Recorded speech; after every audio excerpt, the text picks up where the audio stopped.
For the final scene, I think we're just going to read it. I don't want to give anything away. We all know what's going to happen, but there's a lot more in it than you would think. So I'd rather just read through it and kind of let you discover it as we go.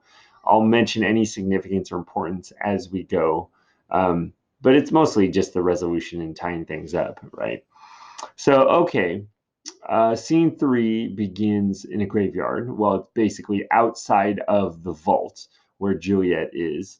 I imagine the stage would be split into two parts. There would be something that indicates, that, okay, over here is inside the vault and there's Juliet, right? And then out here on the stage is, like a tree, because they talk about a tree, and just an outside area. And then there's a door that where you can go in, right? So the audience probably will be able to see both. Um, so enter Paris. Now, whoa, wait a second. That Paris was done. That's weird. And he has a servant because everybody has a personal servant back then. And Paris says to his servant, "Give me that torch, boy. Hence, and stand aloof. Yet put it out, for I would not be seen. Under yond yew trees, there's the trees, lay thee along, holding thy ear close to the hollow ground. So shall no foot upon the churchyard tread, being loose unfirm with digging up of graves. But thou shalt hear it. Whistle then to me as signal that thou hearest something approach. Give me those flowers. Do as I bid thee. Go." Um, okay, so Paris is there for some reason, and he wants his page to stand watch. And if the page hears anything, he's going to whistle. So if anybody shows up, I don't know who might show up right now, the friar, Romeo, I mean, who knows? Um, then he needs to whistle and warn Paris that somebody's coming. Why Paris is there, we're going to find out. The page says to himself, "I am almost afraid to stand alone." I mean, it's a graveyard, scary. Might see Frankenstein. Oh, wait, that's not for another 300 years. um, Here in the churchyard, yet I will adventure. Like, I'll hang out. I'm a little too scared, but okay. And he moves away from Paris. He's going to go sit under the tree. Paris scatters flowers around. So Paris goes inside the vault and he's scattering flowers around Juliet's tomb, which is interesting because I thought he didn't really care that much about her, right? But maybe he's so upset. It's more out of anger. He's so upset that he didn't get her as a prize that, he's trying to do something about it. Because guys like that want to always feel like they have some kind of control, right, over the situation. "Sweet flower, with flowers thy bridal bed I strew. Oh, woe thy canopy is dust and stones, which with sweet water nightly I will do. Or wanting that, with tears distilled by moans, these obsequies that I for thee will keep nightly shall be to strew thy grave and weep." An obsequy is a funeral rite. It's something that was traditionally done at a funeral. So, scattering flowers around or whatever they do when they're burying the bodies and that kind of stuff. So he's going to carry out some nightly obsequies. He plans to scatter flowers or, shed his tears and cry every night. Um, which again, I mean, is this trying to show that he loved her more than we think, or is he just this is how he's coping with his anger? I don't. But in any case, the page whistles because guess who's there? The boy gives warning. Something doth approach. What cursed foot wanders this way tonight to cross my obsequies and true love's right? Um, what with the torch? Muffle me, night, a while. So he puts out his torch and steps aside. So he's hiding in the corner. And here comes Romeo and Balthazar. Now they're going to be in the outside area, the area outside the tomb. Romeo says to Balthazar, "Give me that mattock and wrenching iron. Hold, take this letter. Early in the morning, see thou deliver it to my lord and father." So this is the letter he was talking about. He wrote a letter that he wants delivered to his father. I'll give you one guess. It's a suicide note, right? He's going to tell his father why he did what he did. Uh, Give me the light. Upon thy life I charge thee. Whate'er thou hearest or seest, stand all aloof, and do not interrupt me in my course. Why I descend into this bed of death is partly to behold my lady's face, but chiefly to take thence from her dead finger a precious ring, a ring that I must use in dear employment. Now, this is a lie. He's telling Balthazar this to kind of, you know, lead him astray. Like, he wants to make him not worry about it. He wants to give him an excuse. So the guy goes, "Oh, you just want to grab a ring. That's fine. That seems reasonable to grab a ring from a dead body." But he just wants to give Balthazar a reason so that he doesn't pry into his business. And just to make sure he doesn't pry, he says, "But if thou jealous doth return to pry in what I farther shall intend to do, by heaven I will tear thee joint by joint, and strew this hungry churchyard with thy limbs. The time and my intents are savage wild, more fierce and more inexorable far than empty tigers or the roaring sea.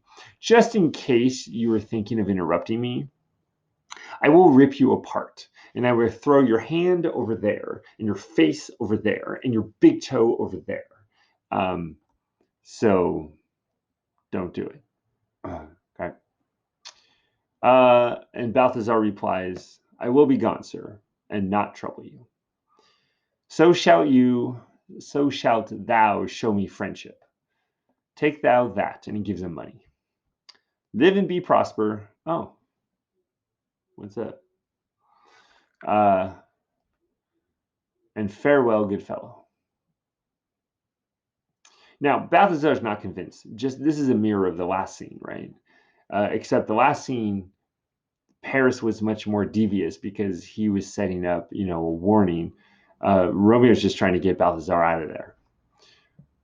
But Balthazar says, "For all this same, I'll hide me hereabout. His looks I fear, and his intents I doubt." Like, I'm not going to go anywhere. I'm just going to hide because there's something about this that doesn't seem right to me.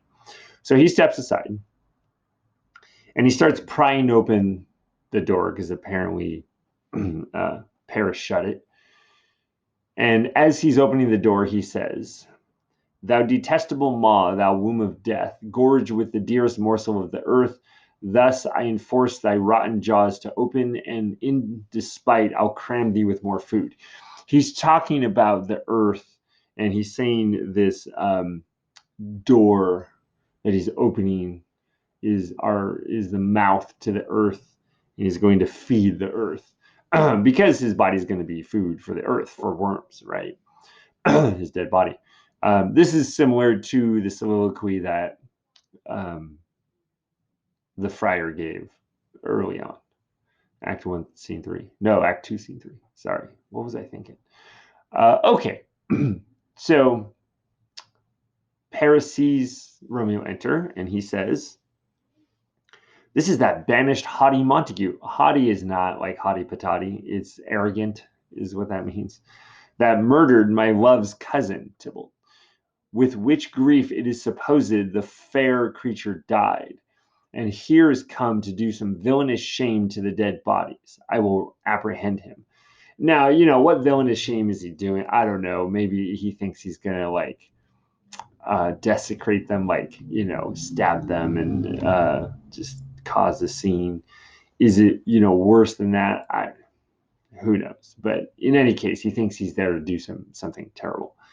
So he steps forward so Romeo can see him, and he says, "Stop thy unhallowed toil, vile Montague. Can vengeance be pursued farther than death? Condemned villain, I do apprehend thee. Obey and go with me, for thou must die." He's basically challenging him to a duel. And Romeo says, "Well, yes, I must indeed," meaning, Paris has said, "You must die." And he's like, "Yeah, I know. That's what I'm here for." Get out of my way. "And therefore came I hither." Like, that's the reason I'm here. "Good gentle youth, tempt not a desperate man. Fly hence and leave me. Think upon these gone, let them affright thee. I beseech thee, youth, put not another sin upon my head by urging me to fury. Oh, be gone. Like, do we really need to do this? Do I need another sin? Do I have to kill one more person? Shakespeare's like, yeah, we need to have one more fight because we haven't had enough. There's not enough death in this play yet. By heaven, I love thee better than myself, for I come hither armed against myself. Like, you're trying to kill me, but I'm trying to kill me. So, therefore I love you more than me, because me, I hate. Me, I'm killing. You can live if you just walk away right now. For I've come armed against myself. Stay not, be gone, live, and hereafter say a madman's mercy bid thee run away. And Paris is not going to have it because he's too stubborn. I do defy thy combination and apprehend thee for a villain here. Will you provoke me? Fine. Really? Are we going to do this? Okay. You want to die? Cool. Then have at thee, boy. And they fight, and Paris's page hears him. Now, he's going to sound the alarms. He's going to run to the police and say, hey, there's a fight going on. We gotta, and it's not in the police, it's the watch, which is there are guards walking around the graveyard right now. So they might be back pretty quick. Like, Romeo's gonna do what he's gonna do pretty quickly. Otherwise, someone's gonna stop that. Oh Lord, they fight. I will go call the watch. And Paris gets killed. And this is a classic Shakespeare. In fact, people have made fun of this a lot. In Shakespeare plays, a lot of times people announce their deaths, and they say things like, "Oh, I am slain," and then they die. Like, who has time to say, "Oh, I'm dead"? I mean, if you got shot in the stomach, okay, you might say like, "Oh, I'm dead." But who gets stabbed and then announces that they're dying and then die? It's kind of funny. Um, in The Simpsons, one of the early Halloween episodes, Homer kills zombie Shakespeare, and it was one of my favorite moments. Shakespeare falls to the ground and says, "And is this the end of zombie Shakespeare?" And then he dies, which is so perfect because that's what happens in Shakespeare plays. "Oh, I am slain. If thou be merciful, open the tomb, lay me with Juliet." um, in faith I will, which I don't think he actually does. But okay, Paris dies. Let me peruse this face. Mercutio's kinsman, noble county Paris? Oh, maybe that's how Mercutio got into the party. What said my man when my betossed soul did not attend him as we rode? I think he told me Paris should have married Juliet.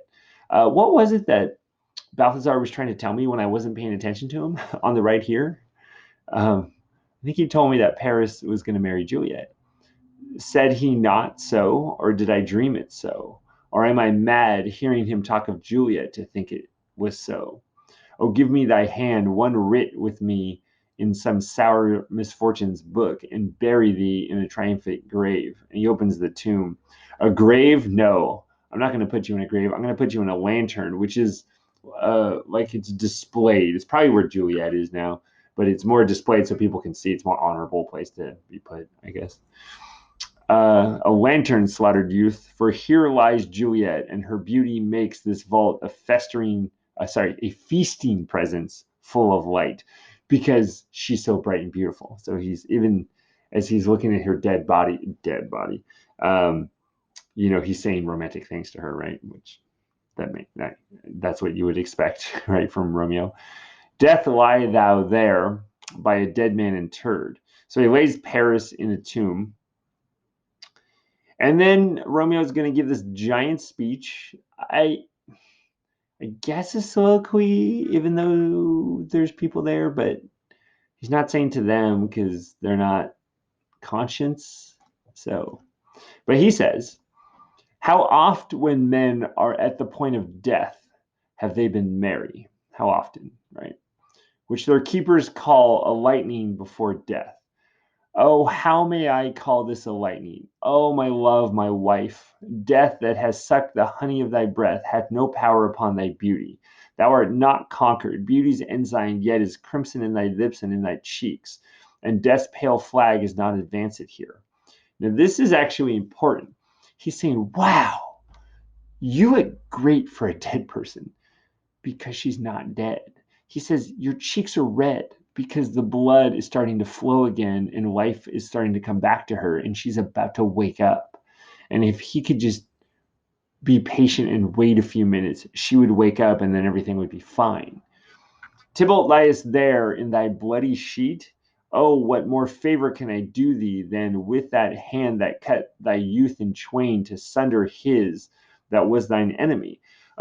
What better favor can I do Tybalt than kill myself, than kill the person who killed him, which is me? Right?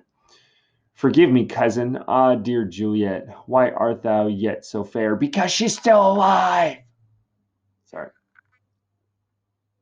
Shall I believe that unsubstantial death is so amorous that the lean abhorred monster keeps thee here in dark to be his paramour? For fear of that, I still will stay with thee and never from this palace of dim light depart again. Like, am I to believe that the hideous monster of death, is so jealous that he wants you to stay with him forever? But don't worry, I will stay with you to protect you from him. I mean, that's kind of sweet, right? Here will I remain with worms that are thy chambermaids. The worms are going to sleep with us and eat her flesh. That's nice. Oh, here will I set up my everlasting rest and shake the yoke of inauspicious stars from this world wearied flesh. And now he's giving a toast. He's like, okay, here's the poison. I drink to you, I drink to you, and I drink to you. Um, so he says, eyes, look your last. Look around. This is the last you will see of anything. Arms, take your last embrace. I'm guessing he hugs Juliet at this point. Um, and lips, oh you, the doors of breath, seal with a righteous kiss a dateless bargain to engrossing death. So he kisses Juliet, which I know supposedly is dead body, even though she's not. So, but I don't know. People kiss the dead body at funerals. I've seen it, right? Uh, it seems weird. I wouldn't do it, but people do. So, I don't think he's trying to be weird here. Uh, Come, bitter conduct, come, unsavory guide, thou desperate pilot, now at once run on the dashing rocks of thy seasick, wary bark. Here's to my love. And he takes the poison and he drinks it. And he announces his death because Shakespeare. Oh, true apothecary, thy drugs are quick. Thus, with a kiss, I die. And he dies. Now, who knows exactly how long it is between when he dies and she wakes up or when Friar Lawrence shows up. I mean, because he shows up next. As a stage director, you could make it a few minutes, you could make it 10 seconds, There's a film version. It's the version that I showed you that's like the modernized version with cars and guns. Um, in that version, they do something kind of interesting. It's not in the play. They do change the play a little bit, but it makes it more interesting. She starts waking up literally as he's giving the speech. And uh, she actually reaches out and touches his shoulder just as the drink is going down. So as he turns, he's like, and he's like dying right in front of her. And she like reaches over and kisses him. And then he says, that's with a kiss I die. And then dies. And she's like sitting there looking right in his eyes as he's dying. I mean, that's a way to go. That's an interesting interpretation of it. It changes things, but it's kind of cool. So you can look that up, I'm sure, on YouTube. So he dies, and Friar Lawrence enters, but he doesn't go into the actual tomb yet. He's outside the tomb, and he sees Balthazar, and he says, "Francis, Saint Francis, be my speed. How oft tonight have my old feet stumbled at graves? Oh, that's why you're 10 seconds too late. Who's there? Balthazar says, here's one, a friend, and one that knows you well. Bliss be upon you. Tell me, good friend, what torch is yon that vainly lends his light to grubs and eyeless skulls? As I discern, it burneth in the capel's monument. Like, who's in there? There's a torch that's lit in there. So does somebody go in there? It doth so, holy sir, and there's my master, one that you love. Who is it? Romeo. How long hath he been there? Full half an hour. So, time's a little wonky in plays, but according to Balthazar and his digital watch, I'm sure he has in the 1500s, he says he's been in there for half an hour. Go with me to the vault. Oh, I dare not, sir. My master knows not, but I am gone hence. Romeo thinks I'm gone, and fearfully did menace me with death if I stayed to look on his intents. He told me I have to stay out here, otherwise he's going to kill me, so I'm not going in there. Friar Thorin says, stay then. I'll go alone. Fear comes upon me. Oh, much I fear some ill unthrifty thing. I fear something's gone wrong.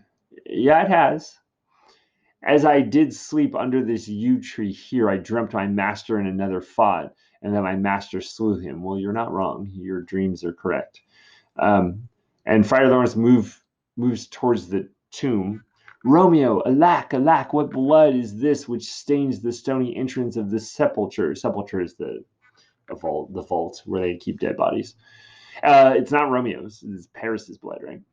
What mean these masterless and gory swords to lie discolored by this place of peace? Romeo, oh pale, who else? What, Paris too? And steeped in blood? Oh, what an unkind hour is guilty of this lamentable chance. What? Oh, the lady stirs. So, okay, Juliet is now awake. And hey, the friar's just in time to tell her that Romeo's dead. And things didn't go well and his plan didn't work.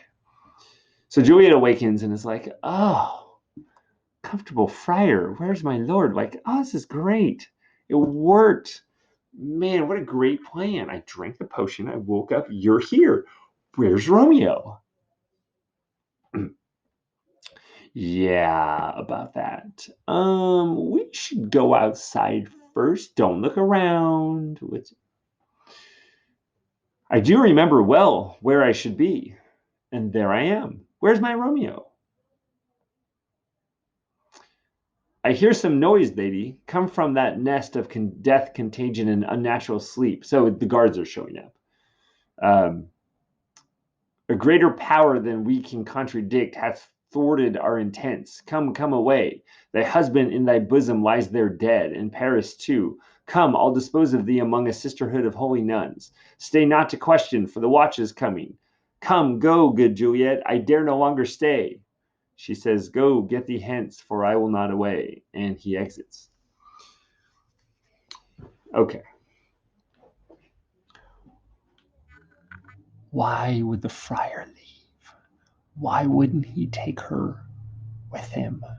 Are you serious? Like, you just left this emotional girl with her dead boyfriend or dead husband.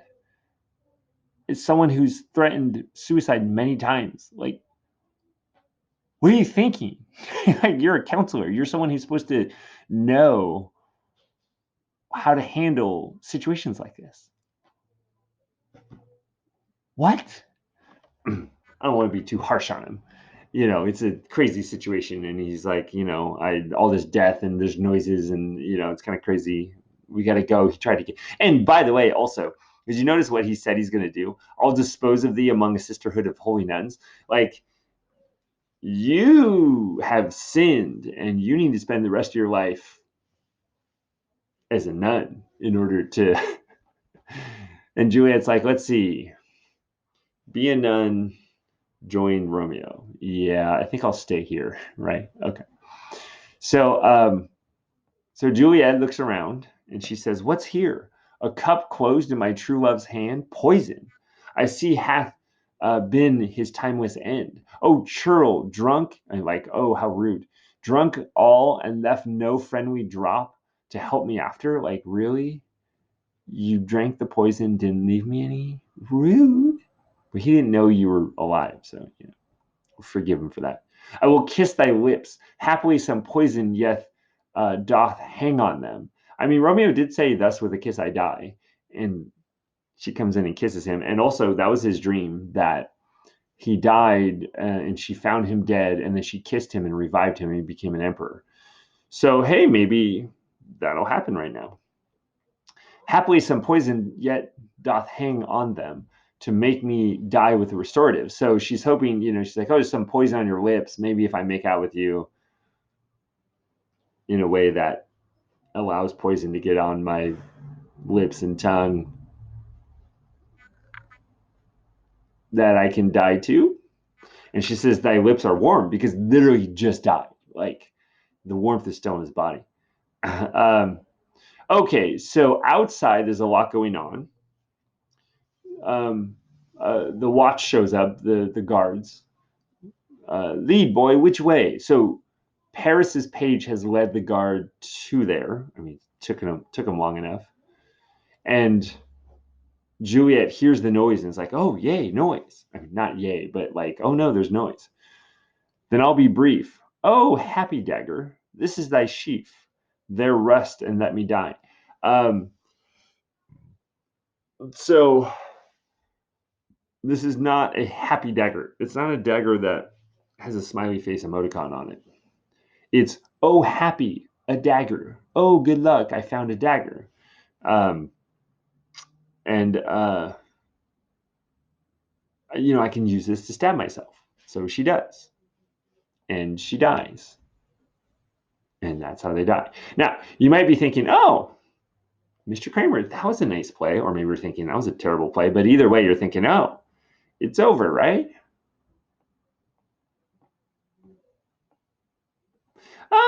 I mean, almost. So, now, a couple things. There's a long scene. There's a lot of, in most productions that I've seen and in most movies, they cut a lot of this out. A lot of the Nick's part is cut out. Personally, I think it's kind of cool because it's essentially a CSI crime scene, right? Um, so, this is before they had like Scotland Yard and all that kind of stuff. So it's kind of cool that Shakespeare, created all this big crime scene investigation. Um, is it necessary? No. Does this slow the play down? Yeah. Would I cut it out of a production if I was doing a production? Sure. I just think it's kind of cool to read. The other thing that's cut out of most, if not every single production I've seen, is Paris. Why? It kind of slows down the momentum, right? Like, you're moving towards the death, towards the suicide. We know it's coming. Why have another fight scene? Like, what's the point of that, right? Kind of just chops it up. So most of the time they skip that stuff. But okay, we'll read it, because why not? This is the place there where the torch doth burn. First watch says, the ground is bloody. Search about the churchyard. Go, some of you. Where you find, attach, meaning if you find anyone, grab them. So he sends off some of the watch to go find witnesses, right? Pitiful sight. Here lies so they go inside. Here lies the county slain, and Juliet bleeding, warm and newly dead, who here hath lain this 2 days buried. She's been here for 2 days, right? Go tell the prince, run to the Capulets, raise up the Montagues, some others search. So there's more guards that are leaving, but they find Paris, they find Juliet, who's bleeding and newly dead. Like, she just died, even though she's been laying here for 2 days. Like, that's weird. Go tell the prince. Something's going on. We see the ground whereon these woes do lie, but the true ground of all these piteous woes we cannot without circumstance decry. So we can see like who's dead, but we need more evidence before we can actually know what happened. So enter Watchman with Romeo's man Balthazar. So they found Balthazar. Here's Romeo's man. We found him in the churchyard. Hold him in safety till the prince come hither. Like, okay, you got a witness. And hold on to him. Enter the friar and another watchman. So they caught the friar. Here is a friar that trembles, sighs, and weeps. We took his mattock and this spade from him as he was coming from this churchyard side. So that's suspicious. A great suspicion. Stay the friar too. And then here comes the prince. This poor prince has just had nothing but bad news for the last couple weeks, right? Or at least 3 days. What misadventure is so early up that calls our person from our morning rest? I mean, it's like 5 a.m, right? So Capulet shows up, and he's wondering what all the screaming and yelling is. What should it be that this is so shrieked abroad? Lady Capulet says, "Oh, the people in the street cry Romeo and some Juliet and some Paris, and all run with open outcry towards our monument." Now, this is interesting because there are no cell phones around. Like, how did the news spread that quickly? That is quite fast. The prince says, "What fear is this which startles in our ears?" The lead watchman says, "Sovereign, here lies the county Paris slain, and Romeo dead, and Juliet dead before, warm and new killed." So I don't know how, but she is killed again. "Search, seek, and know how this foul murder comes." And the watch says, "Well, here is a friar, and slaughtered Romeo's man," and not that Romeo's man has been slaughtered, but here's the man of the slaughtered man, Romeo, with instruments upon them fit to open these dead men's tombs. Like, they had a crowbar on them, right? And Capulet says, "Oh heavens, oh wife, look how our daughter bleeds. This dagger has mistaken, for lo, his house is empty on the back of Montague, and it missheathed in my daughter's bosom." Okay, so Capulet sees the dagger, and he's like, "Hey, that dagger's from the Montague house. It's Romeo's, and he's killed her."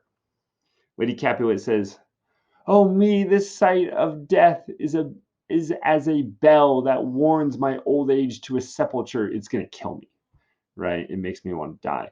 And then here comes Montague, and the prince asks Montague, "Come, Montague, for thou art early up to see thy son and heir now early down." Sorry, to see your son, who is your heir, right? Who has died, who's early down, who has died before his time. And Montague has some bad news. "Alas, my liege, my wife is dead tonight." Like, what?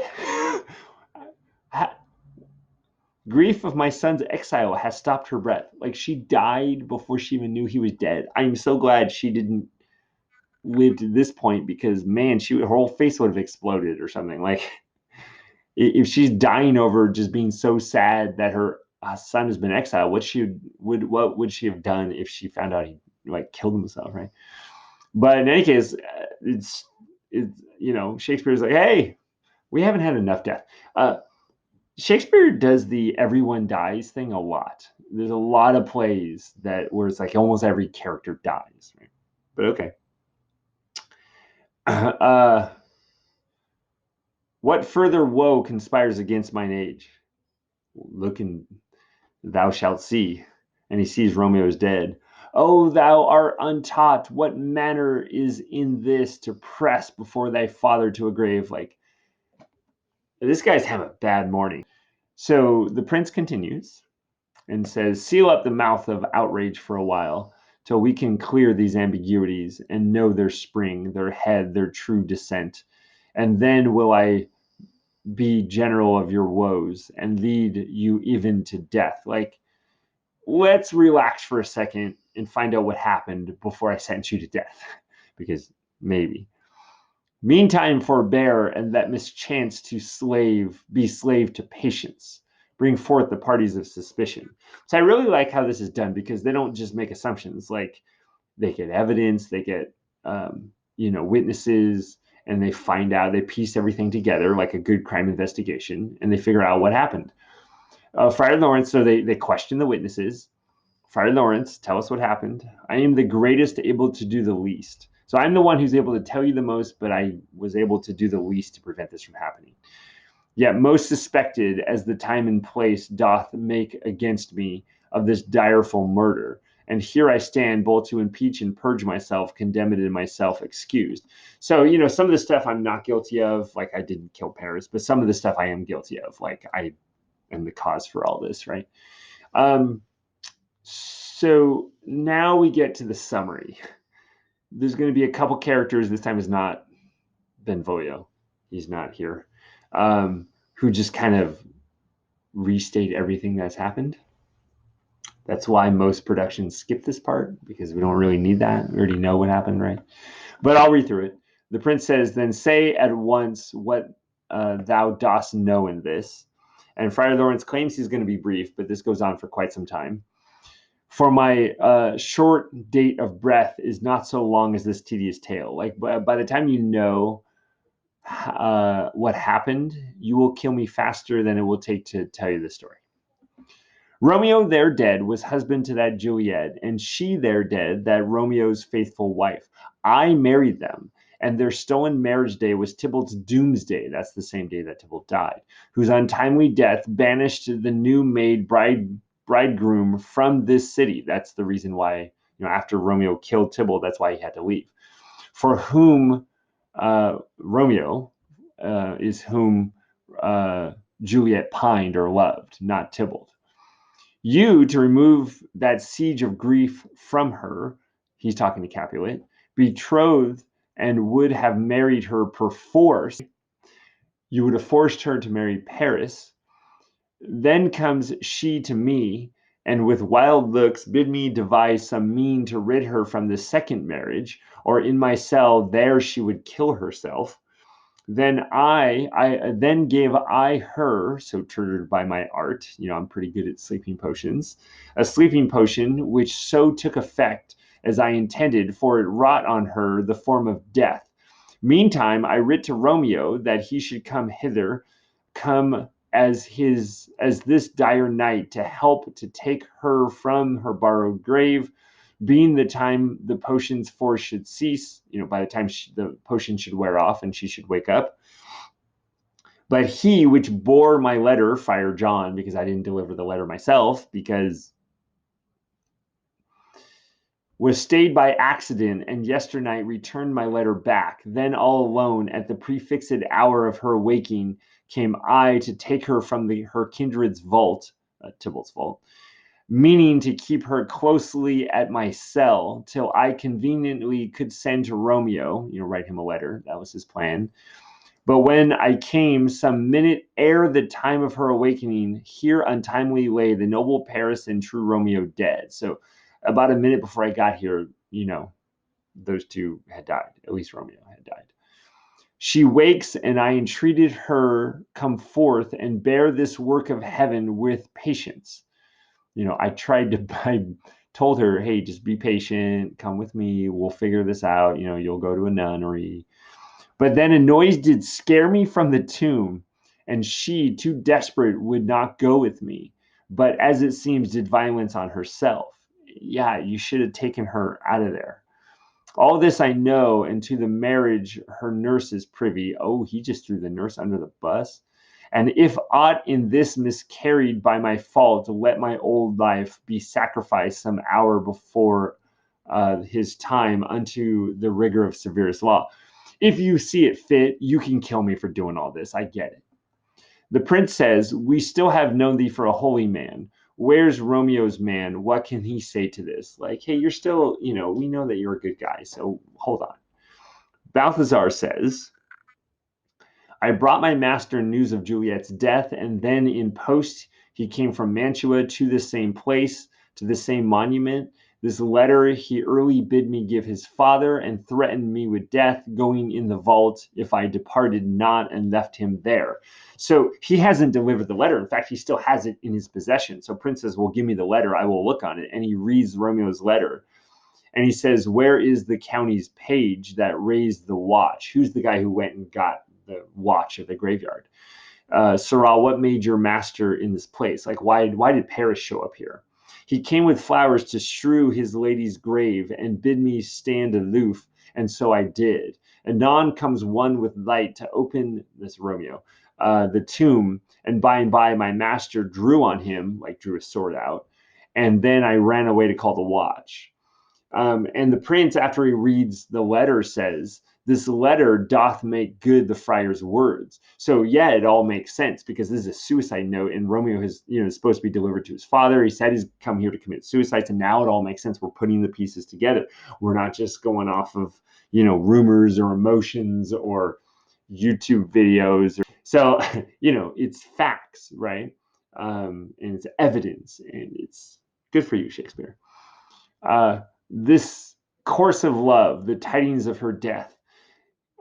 Here he writes that he did buy a poison. Oh, he actually wrote in the suicide note exactly, hey, just wanted to let you know this is how I did it. I bought some poison from this apothecary. Dude, he just threw the apothecary under the bus. Now that Prince is going to go get him. Of a poor apothecary, and withal came to this vault to die and lie with Juliet. Where be these enemies? Capulet Montague, see what a scourge is laid upon your hate, that heaven finds means to kill your joys with love, and I, for winking at your discords too, have lost a brace of kinsmen, all are punished. Yeah, remember that he lost Mercutio. That was his kinsman. So now the two families make up. Capulet says, "O brother Montague, give me thy hand. This is my daughter's jointure, for no more can I demand." Like, this is what my daughter would have wanted. Montague says, "But I can give thee more, for I will array her statue in pure gold, that whiles Verona by that name is known, there shall no figure at such rate be set as that of true and faithful Juliet." So, you give me your hand, I'm going to give you a statue of gold, that looks like your daughter. What are you trying to one up me? I was just trying to make peace, dude. What's up? Okay, so then Capulet says, oh, look, we reached the end of the play. We're only 3 hours in.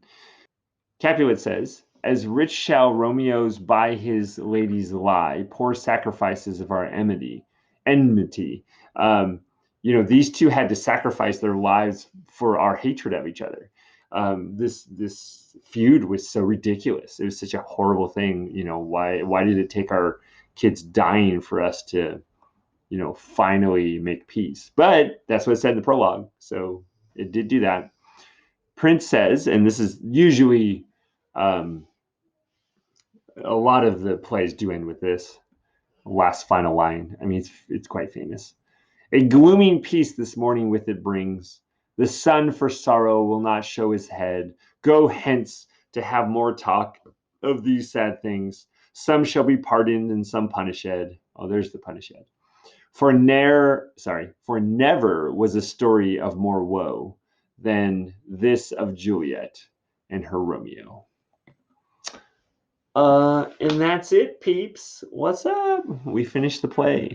I'm going to put out a video, or at least a written announcement that explains what's going to happen with the test. It's going to take me a day at least to get it out. So probably by Sunday, I'll have it up, and then you can finish it. By the time we get back from break, you have the next week off. I'm going to spend the week grading and not post any new assignments. And I need to look at the calendar. I haven't even looked. I just wanted to get Romeo and Juliet done, and then kind of look at how much time we have left to see what we have left to do in the semester. So I'll let everybody know once I get that taken care of. I'm trying to think if there's any other analysis here.